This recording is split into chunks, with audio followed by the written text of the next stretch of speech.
Thank you, each of you, for being here. I'm honored to serve as chair of this important subcommittee, and I look forward to working with my colleague, Ranking Member Kane from Virginia, to ensure our Navy has the ships and resources they need. Both of us, the Navy is very significant to both of us. First off, I want to introduce our witnesses. We're joined by three experts in the state of our nation's naval shipbuilding, starting with Dr. Brett Seidel, who serves as the Acting Assistant Secretary of the Navy for Research, Development and Acquisition, and is responsible for the overall management for shipbuilding programs. Nice, easy time. Next is Vice Admiral James Downey, who serves as the commander of the Naval Sea Systems Command, providing technical direction, contracting authority, construction oversight, and other critical functions for Navy shipbuilding. And finally, Shelby Oakley, who is the Director for Contracting and National Security Acquisitions at the Government Accounting Office, where she has received our shipbuilding efforts. He has reviewed our shipbuilding efforts extensively. Thank you again for being here, and thank you for your service to our country. So many of you have heard me talk about my father. My dad, I'm blessed. I have my adopted dad. He was crazy. He joined the Army and very young, underage. He was one of 3,000 Americans did all 4 combat jumps in the Second World War. I think he got paid more to do jumps. He thinks about 80 out of 80 people came back alive. He told me the Germans were bad, the foxholes were bad, the food was bad, so I joined the Navy.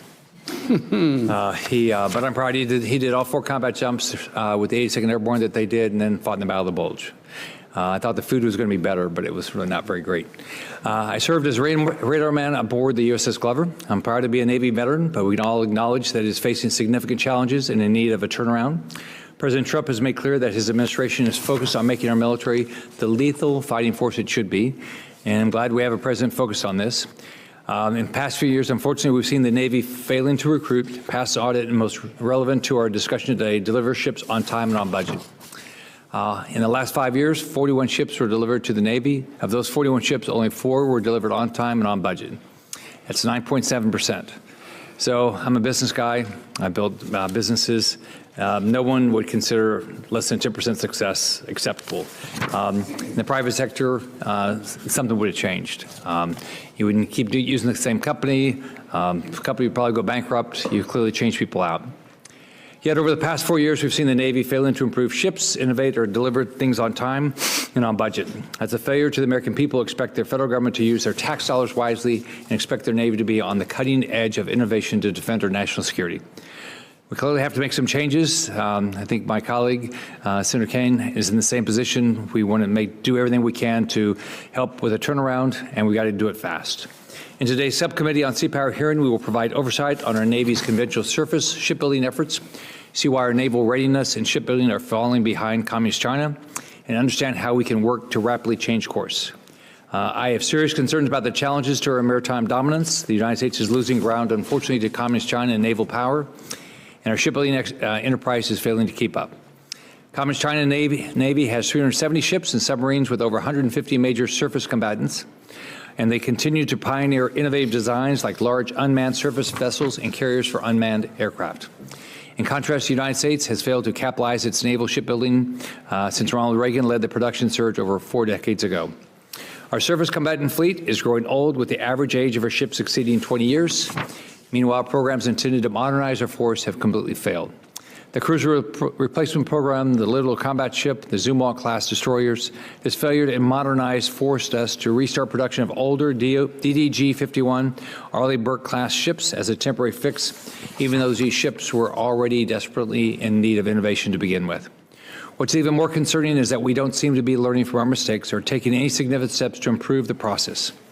Take the Constellation-class frigate, once intended as an affordable and mature design, as a glaring example of our ongoing challenges. A recent GAO report attributed the program's failures to an immature design with constant weight growth and slow approval processes that have delayed the lead ship by at least 3 years. This crisis extends beyond combatant ships. Our logistics and support fleet, including oceanographic ships, towing and salvage ships, and fleet oilers suffer from the same systemic failures. The common thread here is ships aren't being delivered on time, they're way over budget, and too often they aren't what we wanted. We're past the time for gradual change. We need to take immediate, bold, transformative action to change how the Navy acquires ships in the entire design and building process. If we don't, we're going to continue falling behind our adversaries. The stakes could not possibly be higher.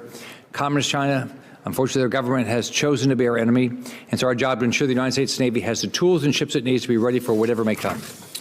Throughout today's hearing, I ask our witnesses to put all options on the table, because if we do not act decisively, the United States risks being a second-rate naval power, unable to defend our interests or deter aggression in an increasingly dangerous world.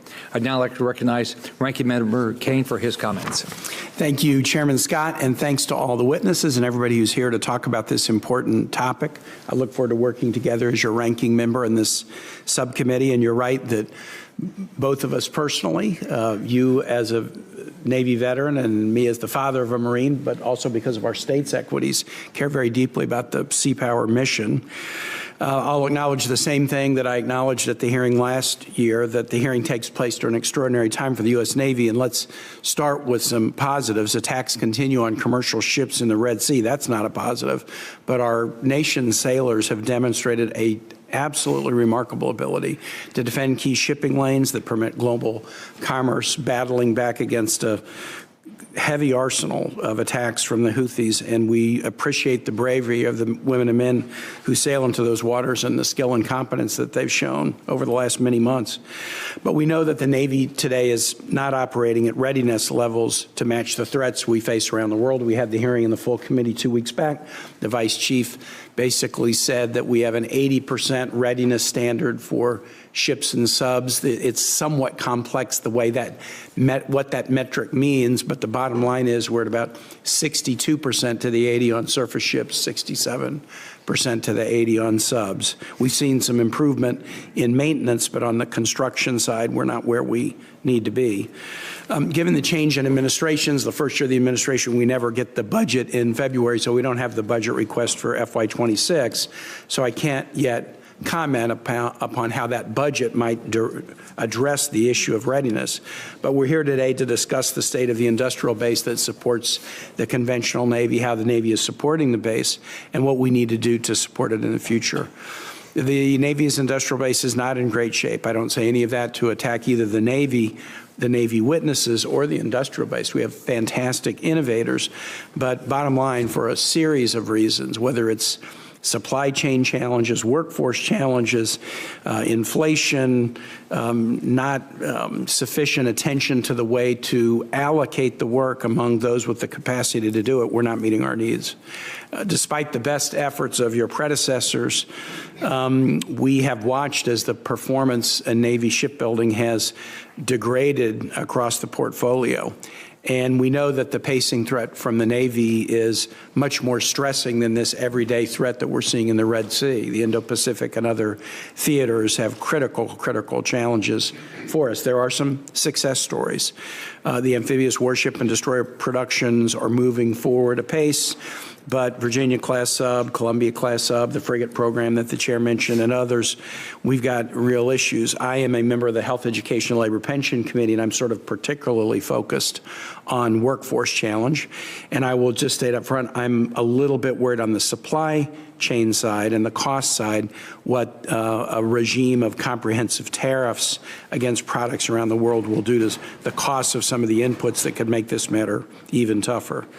There are areas where money is going to be needed, but there's also areas where more money is not going to be enough to make the difference, or at least not enough of one fast enough to meet the needs that we have, and so it's a matter of doing things better. And so we have to be open to new approaches, admit what we have been doing needs to change and improve if we want a better outcome. Ms. Oakley, the GAO report that you issued recently, it was long, but my punchline was if we keep doing the same thing we've been doing and expect that the results will magically be better, we're living in a fantasy world. We're not going to get better results unless we're willing to embrace change. So I look forward to the discussion today with the chairman and our colleagues, and with that, I yield back. Thank you, Senator Kane. Now we'll hear from Dr. Sato. Thank you. Chairman Scott, Ranking Member Kane, and distinguished members of this subcommittee, good afternoon. I sincerely appreciate the opportunity to be here today to address the state of conventional U.S. shipbuilding. I am currently the Acting Assistant Secretary of the Navy for Research, Development, and Acquisition, and prior to assuming this role in January, I spent half my career in the private sector leading manufacturing organizations for General Motors and Alcoa. The other half of my career has been spent leading the Naval Research and Development Establishment, and since arriving in D.C. in 2020, I've also spent time serving as the Executive Director of NAVSEA 04, leading our nation's public shipyards. First and foremost today, I fervently believe our Navy has never been more important than it is right now. The United States projects its presence around the globe via our Blue Water Navy, impacting geopolitical decisions on a daily basis and helping to maintain our way of life. Leading in the Navy has resulted in a very purpose-driven life for me, and I believe it's a mission that resonates with all of us who serve. That mission, ensuring the men and women of the armed services come home safely, that our sailors and Marines are never in a fair fight, is both motivational and inspirational for myself and the rest of our acquisition team. I mentioned recently that we have fielded the finest Navy ever assembled in the history of the world, and I believe that is still true yet today. Our Navy's performance these past 3 years has been, in a word, outstanding, delivering on engagements from the Red Sea to the Western Pacific, and I have been proud to be a part of the team that helps make that possible. And for the men and women of this body and the thousands of employees who make up our acquisition, enterprise, and industrial partners, you have my heartfelt thanks for delivering on that performance. But today, I have a bounce in my step for another reason, because not only do we have to perform militarily, but we are also in an economic battle with our adversaries. Nations build wealth when they build products, and strong manufacturing base is key to economic buildup. Today, we once again recognize the need to reinvigorate and awaken the industrial might of our nation, and I can think of no better place to start than our shipbuilding enterprise. I truly am more excited about this challenge than anything I've been involved in during the past 40 years, and it is way past time that we get after it. I have been asked if it's just too hard to find people that want to do the work of shipbuilding, that the work is too difficult, too hot, too cold, too dirty. I find that assertion to be patently false. The human condition is the same as when I was a kid. People want a fair wage. They want to be respected for the work that they perform. They want to have a mission they support that's bigger than their life, and I think supporting our Navy checks all those boxes. I have visited our shipyards, and it was confirming of my beliefs, and rather than being discouraged, I come away emboldened from what I saw. Because there I met industrial partners and leaders I respect, employees who were passionate about our Navy and their role in supporting this country, and I also saw latent capacity that can be tapped to make a real difference. Having said all the above, we clearly have significant challenges in our shipbuilding enterprise. Simply put, we need more ships delivered on time and on budget, and we are challenged in both of these arenas. Costs are rising faster than inflation, and schedules on multiple programs are delayed 1 to 3 years late. We need increased modernization, infrastructure investment, better workforce hiring and retention, and improved supply chain performance. And my commitment to this body is that our industrial partners and I, with your strong continued support, plan to get after these issues and will behave as if the fight is tonight. I also believe the relationship between this Navy, this body, and our industrial partners is central to our success and solving the problems already mentioned.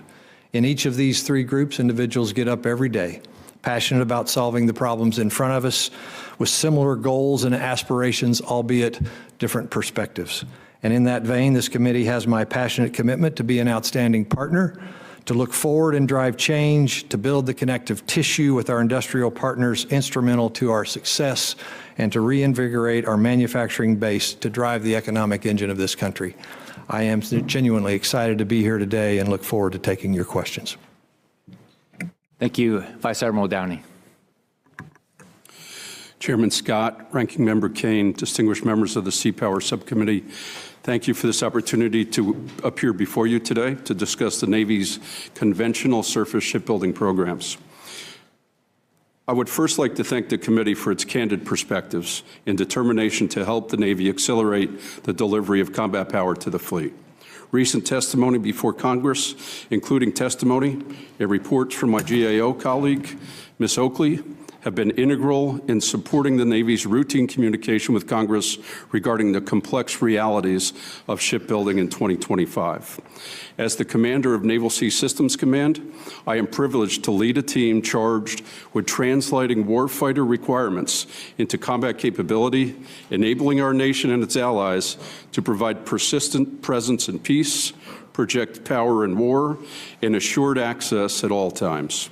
Our focus is on getting our ships and their warfighting systems designed, delivered, and maintained to meet global national security requirements. With any project, and certainly one as complex as shipbuilding, judicious planning is what establishes the foundation for successful execution. As the technical authority for our ships and related systems, NAVSEA is committed to appropriately evaluating costs, schedule, and technical requirements to deliver the right capabilities to our warfighters, recognizing that requirements discipline plays a quintessential role in shaping a program for success. As a best practice, the Navy procures approximately 50% of our surface force to primarily commercial standards. For our combatant programs with more stringent build requirements, we continually review our military specifications and are committed to doing so collaboratively alongside industry to simplify and streamline wherever possible. We are also actively transitioning design plans into digitized formats, reducing the burden on the shipbuilder. Similarly, we are committed to working alongside industry to ensure our contracts and acquisition strategies are aligned and balanced to the specific procurement need. We continue to face mounting challenges, from shifting demographics and workforce shortages to supply chain disruptions that collectively continue to pressurize our shipbuilding contracts. We need strategic solutions to improve waterfront productivity, and we are evaluating contracting approaches and incentives while also centralizing that data to better access what levers are needed to improve shipbuilding performance. In program execution, our supervisors of shipbuilding provide the on-site technical and contractual oversight for the construction of Navy vessels at our major private shipyards. As of today, the Navy has 92 ships under contract, with 56 ships actively in construction. In addition to these prime shipbuilding contracts, we also have a number of yards that outsource large components, resulting in a more distributed shipbuilding model with somewhat more complex oversight required. With the assistance of this committee, we now have a dedicated deputy commander within NAVSEA overseeing our waterfronts and improving communications and coordination across all of our shipbuilding projects to better deliver capability at the speed and scale of need. When you visit the shipyards and speak to the workers, whether it's welders, machinists, front office staff, or engineers, you understand what it means to them to build a great ship from the keel up, to start with nothing and then to deliver a fully capable warship. That's the product of teamwork in its purest form of execution. This shipbuilding culture, which in some communities goes back generations, is what we focus on cultivating and nurturing. Continuing to do so will require competitive wages, as well as affordable housing, quality schools, and other supporting functions for the shipyard workers. NAVSEA is deeply committed to helping industry create productive and safe workspaces on the waterfront in order to attract and retain the skilled workforce we need to build the Navy our nation requires. And so I thank Congress for these investments in our shipbuilding programs, because these efforts will not only help stabilize production, but will enhance the maritime industry for future generations. I am committed to transparently working in close collaboration with this Congress and industry to meet the Navy's force structure goals. Thank you again for this opportunity to appear before you today. I look forward to your questions. Thanks, Admiral. Ms. Oakley. Chairman Scott, Ranking Member Kane, and members of the subcommittee, thank you for the opportunity to speak with you today about the ongoing challenges facing Navy surface shipbuilding and the solutions that could help turn things around. Let's start with the hard truth. Despite the Navy's shipbuilding budget nearly doubling over the past 2 decades, the size of its fleet hasn't grown. The Navy had roughly the same number of ships in 2003 as it does today, even though it has spent billions trying to expand. In addition, almost every surface ship is now significantly delayed. Meanwhile, our strategic competitors are rapidly building and deploying modern, highly capable fleets. The Navy simply cannot afford to continue with business as usual. For over 20 years, GAO has been reporting that the Navy's approach to shipbuilding is fundamentally flawed. We've issued 90 recommendations since 2015 alone, yet more than 60 of them remain unaddressed.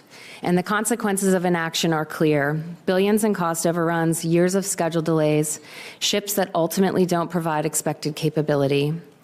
The biggest driver of the outcomes we see are the unrealistic business cases that the Navy puts forward to support its shipbuilding programs.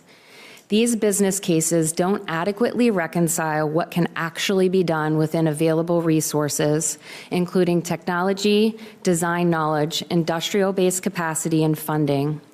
As a result, the Navy's budget requests are founded on optimism to secure funding. Later, as business cases deteriorate and realism sets in, challenges that were predictable from the start begin to emerge. Yet the Navy continues to push forward, awarding contracts for ships that likely can't be built with the resources available. As a result, they arrive later than planned and cost far more than expected. The LCS and DDG 1000, among others, stand out as prominent prior examples of this dynamic. The question is, has the Navy learned from these past mistakes?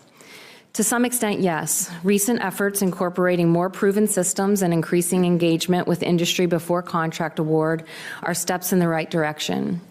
But old habits die hard. Take the frigate program, for example. The Navy has already put 6 ships under contract, despite the fact that 2 key systems remain unproven and design changes have led to weight growth that threatens performance. Now, over 2 years in, construction on the lead ship has effectively stalled, with delivery delayed by at least 3 years. This isn't just a minor hiccup. It's indicative of a system where providing a capable ship to the fleet on a time is given less priority than protecting the program budget and keeping money flowing to underperforming programs under the guise of stabilizing the industrial base. This approach directly threatens the Navy's ability to meet its long-term force structure goals that rely on large numbers of frigates. You might ask, is this scenario simply unavoidable? Is Navy shipbuilding just irreparably broken? The answer is no, but the Navy must break the cycle. Our work over the past 15 years, visiting and learning from leading companies around the world, including leading builders and buyers, consistently demonstrates that large, complex projects can be designed and built on schedule and within budget if the right practices are followed. These include things like, first, developing a solid business case, one that aligns technology, design knowledge, funding, industrial based capacity, and time before committing to construction, then continuously evaluating that business case is maintained. Second, adopting iterative approaches that include developing and refining designs and cycles using knowledge gained from testing, validating, and obtaining user feedback. Third, improving collaboration by streamlining decision-making. And finally, strengthening in-house expertise and investing in modern ship design capabilities and digital tools to better execute and oversee programs. These approaches enable leading shipbuilders to develop complex ships in vastly shorter timeframes than the Navy and to be adaptable to evolving customer needs. And our work has shown that they can be thoughtfully applied to Navy shipbuilding. In conclusion, the Navy has much work to do to improve its practices and restore its credibility with Congress, taxpayers, and the fleet. It won't be easy, and breaking with entrenched ways of doing business requires sustained commitment over many years to see real change. Such improvements could help the Navy achieve its force structure goals faster, create stability for the industrial base, and send a clear message to potential adversaries that the U.S. Navy remains the dominant maritime force. Chairman Scott, Ranking Member Kane, and members of the subcommittee, thank you for your time and for allowing me to speak on this important topic. I'll take any questions you have. I think the Ranking Member Kane and I are going to alternate going to do a vote, so we'll be in and out. So I'll start with my questions. Admiral Downey, how long have you had the job? Just over a year, sir. So you've January inherited of some of the issues you're dealing with. A few issues, yes, sir. All right, so let's talk about the Constellation-class frigate. So it's, what, 3 years behind budget, 3 years behind, way over budget. So let's talk about what went wrong. So first off, I think here's my understanding, and tell me if I've got this wrong. The Navy chose a Constellation-class frigate based on the parent design of the European frigate used by Italy and France, right? Yes, sir. Yes, sir. Right. Yeah. The Navy awarded the design to Fincantieri Marinette Marine for about $800 million for the lead ship, right? Yes, sir, with a competition across 5 folks for about 18 months. Yep. Construction began in August 2022 with the Navy certifying basic and functional design was complete as required by law. So, Yes, sir. A little over 2 years ago, 2.5 years ago, right? So how did a ship that started with 85% in common with the parent design fall to 15% in common with that parent design? And were those design changes from the Navy or from the shipyard?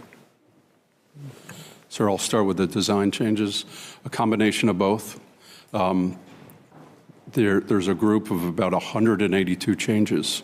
About 80% of the changes were requested from Fincantieri to align their design to the build spec, adjust the build spec to their design. Significant changes to get closer to what they proposed. And then there was about 20% from Navy. Of those of Navy, we invoked Build America Act, which changed equipment in the propulsion plant, but that was the decision to start from the first of the class. We canceled a couple systems, the MQ-8, for example, and said we'll get to that in the future. We reduced speed on the ship. There was a very significant speed requirement in Sea State 6 beyond what a destroyer would be required. So there was a combination of changes on both sides, sir. So why were the changes made? The 20% on the Navy side were to change to the requirements that we had proposed and to cancel. So about 3 changes there, 1 cancellation of speed, and 2 other system cancellations because those programs got canceled out. The vast majority of the changes, working together with Fincantieri, were their recommendations to align the build spec, change what we put out to closer to their FREM proposal. So was that a decision by the Navy or a decision by Congress? The Navy changes were a decision by Navy working with Fincantieri. The other changes were proposed by Fincantieri, and Navy agreed to the changes. Did that increase the cost? It took, overall, yes, from a perspective of time, because design wasn't completed, right? So they fell behind in design, and therefore it's contributing to the 36 months.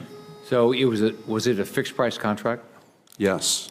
So fixed price contract for, fixed price incentive fee contract for building the ship, and the shipbuilder went with a firm fixed price design contract. Okay, and they won. To a subcontractor. Yeah, they won in a bid process, right? I'm sorry, sir? They won through a bid. They went through a bid with us, and then they contracted to Gibbs & Cox for the design. So are they making money? No. Okay. They're losing money. As a result of losing money, did they slow anything down? Yes, as I said, I took this job, had the opportunity for this command in January of 24. Was invited to sit through a review a couple months before that, and could see that the reviews needed additional rigor. That the status of production was about 3%, but design was reported as holding up production despite the prior estimates of how far design was completed. So overall, what appeared to be occurring to me is the design was being significantly over-progressed. So the company, the builder, made the decision to slow down because they were losing money. Yes, because they chose to do a firm fixed price design contract. Does that bother you? Yes. Huh. Okay. To address this, we surged about 80 people up on site in Wisconsin with the monies invested to to drive a collaborative approach to finished design. We expect that functional design will complete by this summer.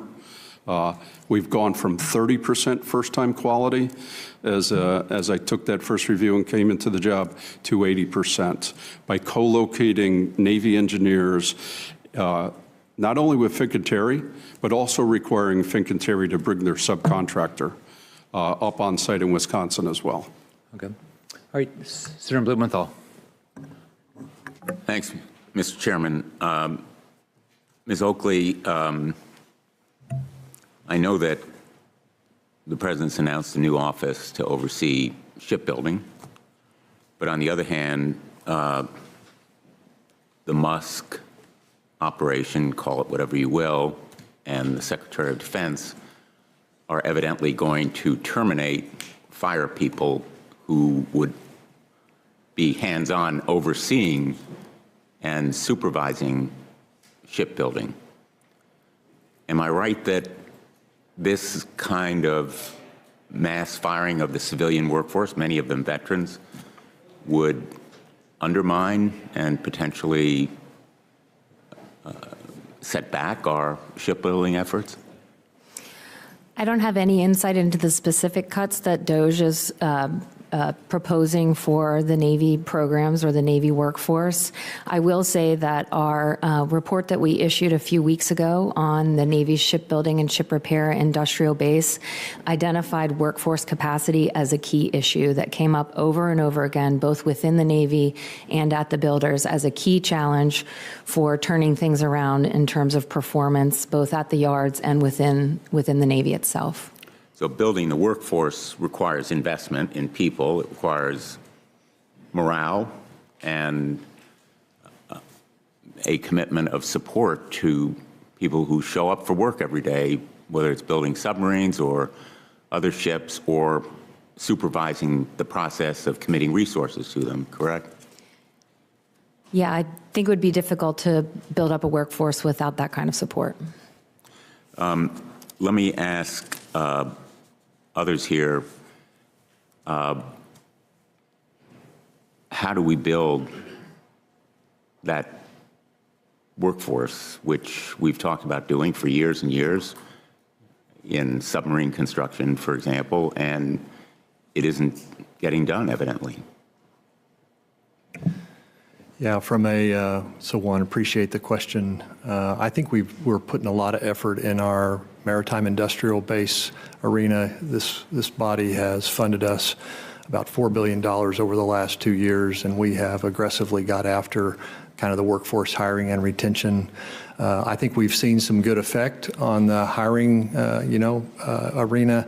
I think you've seen the buildsubmarines.com at some of our major sporting events. We'll probably be in the March Madness arena too on advertisements. We've had 16 million hits on that site, 2.5 million applications. It's led to about 9,700 employees hired in 23, a 40% increase over 22, another 10K in 24. But sir, those folks are coming and then we're attriting out way too quick. We probably are seeing 50 to 60% attrition in our first year employees. And it is about the labor rates. Used to, when I was working in manufacturing in the 80s, minimum wage was $3.35 an hour and we paid 3 or 4X for $13 or $14 an hour for our labor. Today, it's about 1.2x compared to the living wage, and it's impacting that significantly. Electric Boat is doing a lot of great work in its apprenticeship program and its outreach, in training, in going into the community colleges and the schools. But I'm hopeful that the Department of Defense can do more to support what they are doing, and especially as we go into the NDAA, investing in apprenticeship training. Would you agree that we need to do more of it? Most definitely. I was up at Electric Boat, had a chance to see some of the programs that they have. I think not only is it great from a training perspective, it's the community involvement, and it allows people to feel good about their workplace and their environment and their culture. So, yeah, very supportive of that. You would agree that we will continue to need to build more submarines? Absolutely. And That includes not just Virginia class, but also the Columbia class. Absolutely, yes. Would it be a mistake, I think you know what I believe, to, for example, eliminate the Columbia class? It would be a significant mistake. We have maritime dominance in that submarine arena, and the Columbia class is the most important leg of our nuclear triad, a critical capability that we need to maintain dominance in. And do we need to continue to build the Virginia class? Absolutely. Yes. These are rhetorical questions. They are rhetorical. We are all in with you, sir, on that. And you have. I would see no need to ask in a normal time. I understand. But I'm appreciative that you're on record, and I believe the Department of Navy is as well. And I hope the Secretary of the Navy, newly confirmed, will be as passionate as you and I are. Based on my conversations with him, I'm sure he will be, sir. Thank you. Thank you. Thanks, Mr. Chairman. Senator Sheehy. Thank you, Interim Chairman, I guess, Ranking Member Chairman.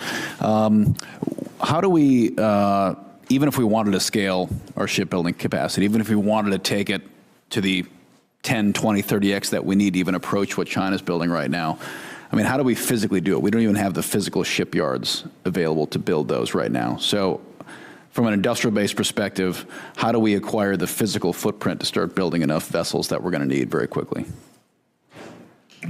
So my first reaction to that, there's a lot of discussion around shipyard capacity and capability. There's a study ongoing right now with the Navy and Cape that will be out shortly that talks about the capacity and how much more is needed.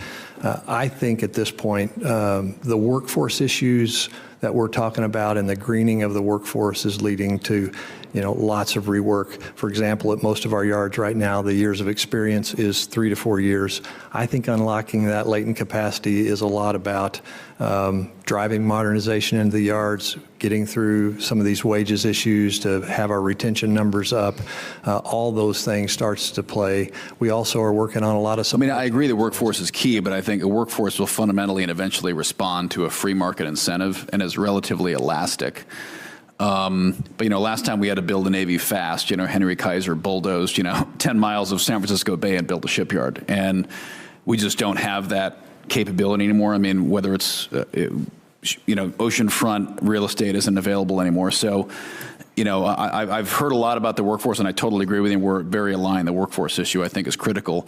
But I have not really heard anybody yet talk about the real estate issue, which is how do we get the physical space available to conduct the work when needed. So, yeah, of course. I think one of the things that needs to be considered is looking beyond these big platforms, right? Looking to smaller, non-traditional capabilities that could provide that decisive capability for us, in that China fight. Thinking about things like robotic autonomous systems, leveraging those kinds of things. Smaller yards can build those types of ships. And so when you're thinking about building up our capacity for shipbuilding in the United States, we can look toward those types of platforms to be the augmenter to the fleet that we need, not just looking to build, double or triple the amount of, large surface combatants. And I'd agree, but I think, it's always fun to talk about the tactical end of the spear because that's what's fun to look at. But the reality is the heavy lift, sea lift, logistical capability to move a lot of people and a lot of stuff halfway around the world quickly that's actually what's more deeply concerning to me. And not the pointy end of the spear, the warfighting end of the Navy, but the ability to lift 500,000 troops and everything they need and all the vehicles they need halfway around the world quickly. And to that end, my second question, and then I'll yield back there, is the incentives around shipbuilding and the contractors there, and that Senator Scott alluded to, the shipbuilding acquisition model is very dated. It's basically still the same model that we had 80 years ago. Traditionally and historically, a lot of large naval fleets used leased vessels. And instead of placing the risk on the government to buy the ships and the contractors, basically, there is some risk there, but really the risk on the Navy to buy them. has there been any study on exploration of leasing of ships, placing the risk on private companies who would be willing potentially to take that risk to build us a fleet that it wouldn't probably be right for guided missile destroyers and cruisers and submarines, but it could work for, like submarine tenders, which we're woefully short on right now. I think we have 2. We need like 15.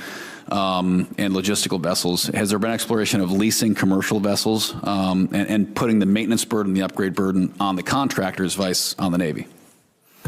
I'll take that one, sir. I don't think so. I've been doing this for quite a while, and I haven't seen studies on leasing. I'll go back to your other point. Whoever we need them produced. We have about 80 commercial vessels under U.S. flag versus thousands under another country. So it really, I think it goes back to your other point here of how do we increase capacity.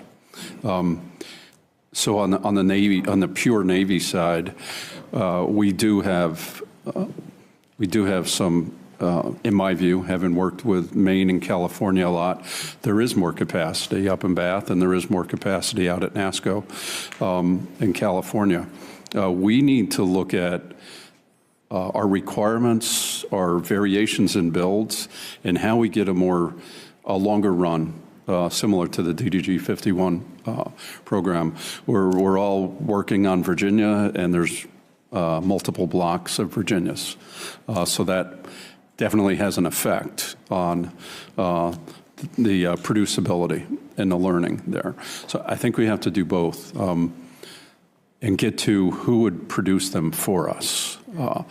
We've added Wisconsin, Fincantieri, Marinette. We've added Austell, and now we have Hanwha in Philadelphia. We've also looked in the past at reactivating reserve or decommissioned ships, principally the frigate class, and that has led to, it's a dated combat system. We've reactivated some of those ships for foreign countries, but it would mainly be for coastal patrol. But to your point, we need to do both. We need to grow the shipyards here and look at other acquisition options. Thank you. Senator King. Thank you. I've been waiting 13 years for the timer to break, so there'd be no limit. A couple of sort of technical observations before I get to broader questions. One is, as you know, the DDX is in the design stage, and the concern from the point of view of the shipyards, both in Bath and in Mississippi, is that there be a smooth transition between DDG 51 and DDX. What concerns us is a timing trough, because you can't turn on and turn off welders. And so I hope that as you plan out the transition process, that's top of mind, because it would be disastrous for the yards if they couldn't, if there was a lag in demand between the two ships. Doctor, you're with me on that one? Yeah, I am. So we saw the lessons from DDG 51 to DDG 1000 back in the day and how some of that worked out. We clearly are going to be intentional about the transition of DDG 51 to DDGX to keep the production line hot, to then feather in DDGX and then only taper out DDG 51 once DDGX is up and running. Glad to hear that. Keep that in mind. Yeah, we'll do. Second point on this developing DDX, Ingalls and General Dynamics are working together on the design, which is a new approach, but it's an important one, and I hope the Navy will continue to iterate with them, because having the build yards be involved in the design will make a big difference in terms of construction, learning curve, and all those kinds of things. So I hope that project, which is underway, will be maintained, and the Navy will be forthcoming in terms of communication with the two yards. Yeah, just to comment on that, I think I see that as a great opportunity. We're working with them even before preliminary design phase, and it gets to some of the things that you've talked about, Ms. Oakley, that we need to be doing. So excited, and we'll be all about it. Well, having served on this committee for a while, it strikes me that one of the problems we have is requirements creep. At some point, it has to be pencils down. And if you learn anything from the Ford, it's that doing research while you're building a ship is not the way to go. So I think, again, that's as we move toward DDX, we need to say, okay, here's the requirements, here's the design, and let's build it, not let's iterate the design as we're moving through the construction process. That's what's really messed us up in some of these major overrun projects. If I were going to list the three biggest problems right now in developing shipyard capacity, the first would be workforce, the second would be workforce, and the third would be workforce. And the Navy has to be thinking in unconventional ways. For example, one of the most important things that can be done to develop workforce is to have childcare facilities, parking, the kinds of things that housing in the area. We've had people recruited to Bath who get there and then they can't find a place to live. And so I believe that has to be part of the mentality of developing workforce. And then, of course, training and all the details that go to attracting people in this economy. And finally, on the development of the infrastructure, it is the infrastructure itself. There has to be investment. It has to be a joint investment between the private shipyards and the Navy in terms of infrastructure, buildings, more efficient layout of the facility, and those kinds of steps I think are very, very important. So again, I'm giving you advice, but this is based on my experience with working with these shipyards. And I guess I would reiterate, I wanted to my final question is to GAO. You mentioned 60 or so recommendations that haven't been followed. What are the top three that if you were pressed, what are the top three recommendations that haven't been followed that you think would make a difference? You're really pressing my memory on 60 recommendations, but I think most pressing in the front of my mind are our recommendations related to design and the changes that we'd like to see the Navy make with regard to, like you said, ensuring that the design is finalized before we're awarding a contract for construction and before we're starting to bend metal, because the problems arise when those design changes start creeping in as the pressures of a fixed price contract begin to mount. And then that leads to just challenges overall. And it's just exactly what we're seeing with the frigate program. And so we made recommendations to the Navy that they ensure that they have matured their basic and functional design before awarding the contract for detailed design and construction. Another recommendation that we made was related to ensuring that detailed design on each individual block is finished before you begin construction on that block. Most of those recommendations are really aimed at ensuring that there's less of a likelihood that these surprises will pop up at a time where the pressure is going to be high to continue to proceed because of schedule or money challenges. Well, I think this goes without saying, and I appreciate those. Modularity is king at this point. So we're building 40-year assets here. They ought to be constructed in such a way that they can be upgraded easily without ripping the whole platform apart. So I hope those are some things. The other thing that is something that I've observed is when we're buying these major objects, we should also buy the IP so that every ship can have its own 3D printer. And we don't have ships in port for an inordinate amounts of time waiting for a part. So I hope that's in your planning as well, because in this day and age, and by the way, I think the same thing about the Air Force. Availability is a big issue in our fleet, and we should improve our availability. We should benchmark against Carnival Cruise Lines, because if they were only available 40 or 50% of the time, they'd be out of business. So to the extent we can have intellectual property as part of the purchase, then you have the right to make the parts as necessary without even having necessarily go back into port. Thank you. Thank you for that, sir. I'll hit on a few of those points. Modularity. For the Ford class, we studied in the design that about 40% of the cost of modernization goes to rip out.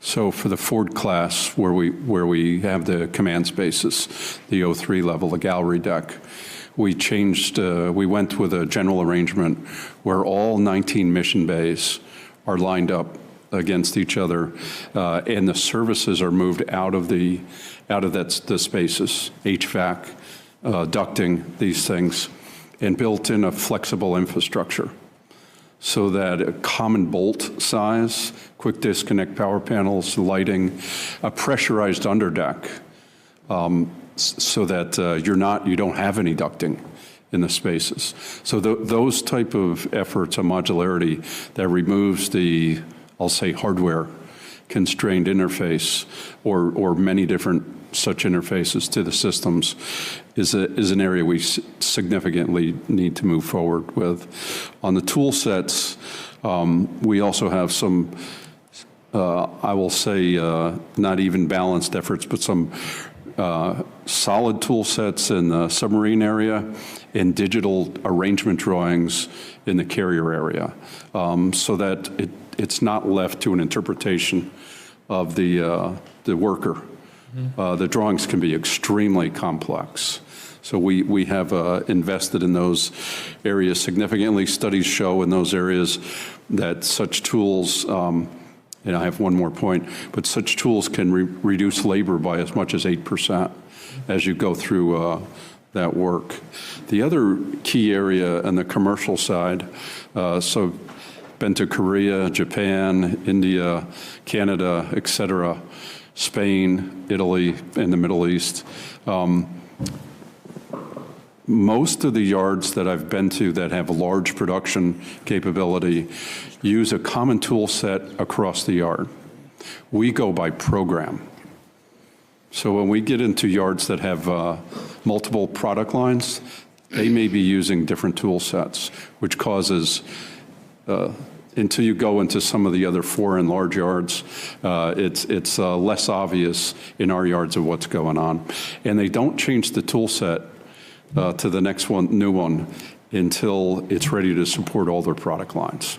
Last point is, in our yards where we have multiple lines, they're also managed by program. They're not managed by a governance approach across the yard from the government side. So we have, some of our yards, we have more than half a dozen lines in those yards. So it goes to the priority of the program and the different government offices integrating. So we have been working closely on what is a governance approach that allows Shipyard X to get their programs done to cost and schedule in more than a program-focused manner. I appreciate that. And you mentioned bolts, and I once visited a Toyota plant in Tokyo where they built one RAV4 a minute. One brand new automobile a minute came off the line. And they said one of the secrets of the success of that factory was listening to the workers. And one of the things I said, well, what kind of suggestions do they make? And they said, well, somebody noticed we had 86 different bolts in a Toyota, and we figured out how to make that into about 8. It saved a huge amount of time, a huge amount of acquisition, and that kind of analysis. I think the lesson there is to listen to the workers, because they know on the ship deck what works and what doesn't work. Yeah, just to comment on that, automotive guy in my past. And is your mic on? It is. Okay, thank you. Maybe I'll get closer. Yeah. But yeah, automotive guy in my past. Quick story about Toyota and GM. When I was working for General Motors, worst running plant in our lineup was the Fremont plant. Had about 55% uptime on the assembly line, 20% absenteeism, criminal activity. GM gave up and just shut the plant down in 80 or 81. 3 years later, Toyota wanted a footprint in the U.S. to make vehicles. We wanted to learn TPS, Toyota Production System. They said, let's use the Fremont plant. We said, no, don't. You don't want to do that, right? Bad karma. They convinced us, and then they said, let's hire the people back. And we said, no, you really don't understand. You don't want to do that. But they did it. And in 3 years, it was the best running plant in our lineup, 96% uptime, just an incredible work environment. And you'd go there and you would see folks on fire for what they were doing at their station. And it was because they were empowered to make changes for what they were doing to improve their work and their efficiency and throughput. It was an amazing thing to see the difference, and you're absolutely right that it pays dividends in any manufacturing arena where there's a lot of touch labor and folks can improve what they're doing. Over. Thank you, gentlemen. Thank you very much, Madam, for your testimony. I'll just make a quick comment, because your last comment about talking to the people and many of your comments are completely in line with our leading practices for product development, that GAO has gone and talked to leading companies all across the world and asked them, how do they do business? How do they meet customer needs? How do they get products out on time, quickly, and on budget? And one of the key aspects of that is that user feedback, the people who are actually going to be using the product, give feedback all along the way, from the beginning to the end, that drives changes in that design drives changes in how it's produced, and then results in providing the customer with a capability that they actually want and will be happy with.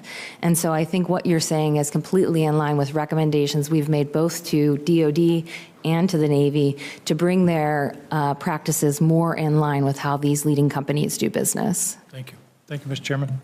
Ranking Member Kane. Thank you, Mr. Chair. And I'm going to hopscotch around to some topics. Ms. Oakley, on the last point, I would suggest sometime GAO go visit a company in Lynchburg, Virginia, Framatome, which is one of the main suppliers in the nuclear base. And Framatome is responsible for going out during outages at nuclear power plants. Outages are not disasters. They're the planned period where they pull a reactor out, retrofit it, and put it in. And obviously, they want to do that as fast as they can. And watching how they are able to do this work of such complexity, surge it and do it in a very short time so that the reactor is not offline and is actually producing power, it makes me a little bit embarrassed as I think about how slow we are in some other aspects of what we do. So that would be one to, put on your visit list. To Admiral Downey or Dr. Seidel, do you all know how the shipbuilding enterprise workforce has been affected thus far by DOGE or particular directives from the Secretary that might be related to DOGE? So I'll make some comments, and I'll let Admiral Downey make a few comments as well on that. And I'll accept no, I don't know yet for an answer if you don't really have the sense of it. But so the earlier comments, I think the first thing that has, that we have been assessing is the deferred resignation program in the area that kind of I oversee. If you think about the PEO community and the supervisor shipbuilders that he has, it looks like those numbers are in the 3% range, and whenever we look at the number of folks on that list that were probably retirement eligible and decided to say, I'm going to take this now, as a result, it drops down to about 1.5%. So it is a manageable thing for us when you think about normal attrition. How about on the probationary side? Probationary side, small numbers as well. And as you know, we've kind of stopped that process. And so, But yeah, once again, the numbers in my neck of the woods appear to be manageable to work through because we have that kind of attrition also on a yearly basis. Admiral Downey, anything different to offer on that? I would offer, I represent a large part of the Navy enterprise, about 90,000 folks, and they're 90% civilian.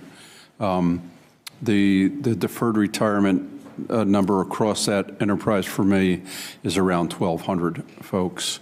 And with the offers, these are people who chose to retire. There were very few probationary people that were probationary due to performance. Right. However, the probationaries, for everybody who isn't familiar with this, they're new hires. So they're either brand new or they're career switchers. So somebody going from active duty to civilian, DOD, that's a career switcher who then is probationary. Sir, that's where I was going. My folks hired 7,400 people last year, about 8% of the 90,000, and that's not uncommon per year. As we've worked through the definitions, almost all of those folks have been, I'll get the word wrong, accepted or exempted because of the national defense work that they're doing. The other area was purchase cards. Right.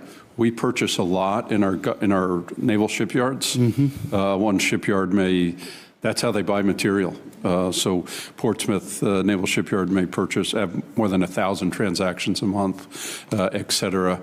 I have in the 10 to 15,000 a month across all these areas, and we were able to turn on per command what I asked for to have turned back on. So everybody wasn't limited to just $1. So far we're very brief interruption, and we've gotten back to what I've asked to have back. On the industry side, across this rest of this decade, the shipbuilding need for what we have booked is to hire about 200,000 people. That's what's needed across that effort. So the stabilization of programs, the not changing of requirements, that's going to be critically important to attract these people. Last one on that, on wages, Dr. Seidel hit where those wages are. Some of our initiatives to focus on a 25% increase for the first folks, the first year people, $20 to $25. That adds about 1% to the cost of a ship. A $4 billion ship becomes a $4 billion and 40. Now, when you mentioned this to me yesterday, I'm curious about this. So, Dr. Seidel, you were testifying right as I came back from voting about this, the odd compression between, it used to be that a shipbuilder compared to minimum wage was making, multiple X minimum wage. And now we're down to 1.3, 1.4, which makes the relative attractiveness of a job in the shipyard less. The point that Admiral Downey made yesterday and today is if you increase sort of beginning salaries, and I guess you do some other adjustments so there's not unacceptable salary compression, but if you do a 25% increase, it changes the cost of a carrier, for example, by 1%, because so much more is not in the salary side, and that's an important thing, and I think that's something that we have to grapple with. Here's a question I was curious about. One point on that, sir, if I may. It's not simply to raise the wage, but if we can retain these folks and have them focused, we're going to deliver closer to schedule, and the overall cost is going to come down. Yeah, we're dealing with this greening of the workforce, and retention is really important. Let me ask you this. I was pleased when the president, during his State of the Union on March 4, announced plans to establish a White House Office of Shipbuilding to revitalize U.S. shipbuilding industry. I'm just wondering, have you been read in, or are there yet details about what that looks like? What's the Navy's plan for collaborating with this White House Office of Shipbuilding? How might it be structured? Who might the leadership be? This is 21 days after that speech, so maybe the answer is no, but do you know any more about that proposal? Yeah, at this point, it is still early in the discussions on that. We do expect to have solid integration, have been told that we'll be over there regularly having conversations, but to date, we still haven't moved out on our end yet on some of that. We'll want to keep track on that from the subcommittee standpoint.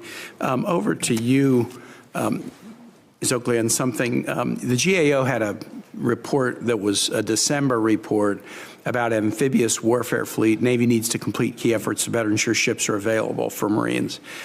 And the report had this conclusion: the Navy is likely to face difficulties meeting a statutory requirement to have at least 31 amphibious ships in the future, given the age of the ships and other factors.